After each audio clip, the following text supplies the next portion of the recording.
So we have Flynn Busey, and Flynn has agreed to take a few minutes and share a little bit of a story of his life path. Hi, Flynn. Well, I'm not going to try to tell the whole story, but I did want to share an experience I had when I was early in my career, and I was I wished I was as smart now as I was then because I was ready to go and trying to get ahead. And I worked for Arthur Anderson back when it existed, and went to one of the senior partners and asked for some career advice. And he basically said, "Well, what's your definition of success?" And I said, well, I guess it's to reach a certain level in an organization or to accomplish certain things. He goes, well, first of all, figure that out first. And the thing is, what success looks like when you're my age is a lot different than what success looks like in your 50 when you're 30. And so my suggestion is break it down into smaller chunks of time and think about the next year, and then the next 2 years, and then the next 5 years, and then the next 10 years, and 20 years. And then think of your life going the other way.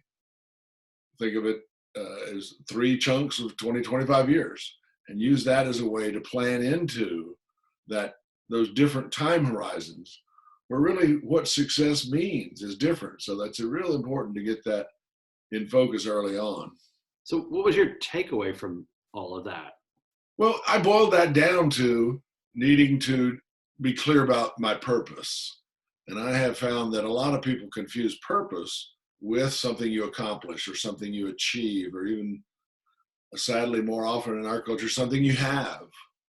But the real purpose for me in life is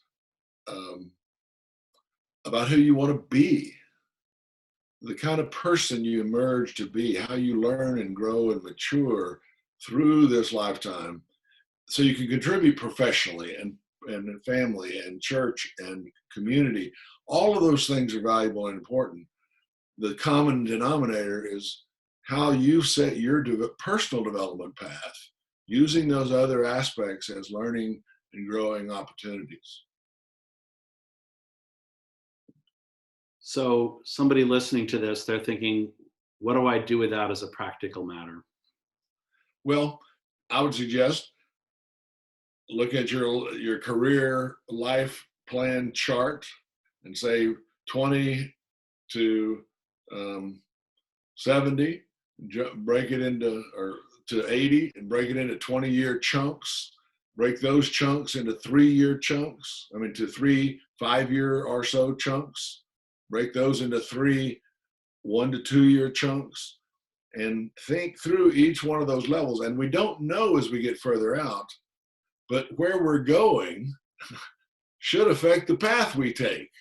And so getting clear about that and having that, I often use the example of try to keep heading north.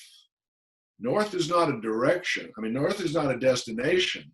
North is a direction.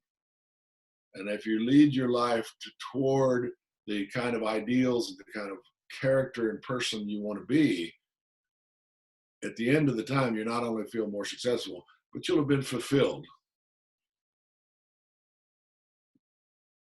What would you say to 20-year-old Flynn Busey now if you were going back and talking to him? I would say, settle down. That life is a marathon made up of a series of sprints, and that you need to keep both of those in mind. But what I said to myself then was, I'm going to chart my own path, and I'm not going to buy into needing somebody to give me a job so that I got some way to pay the rent. And I've been effective and going, it's been 30 years since I've had a W-2, and have had a lot of great opportunities to contribute in different ways. But that's because of some core skills that I developed, not because I was some sort of conveyor toward up a ladder.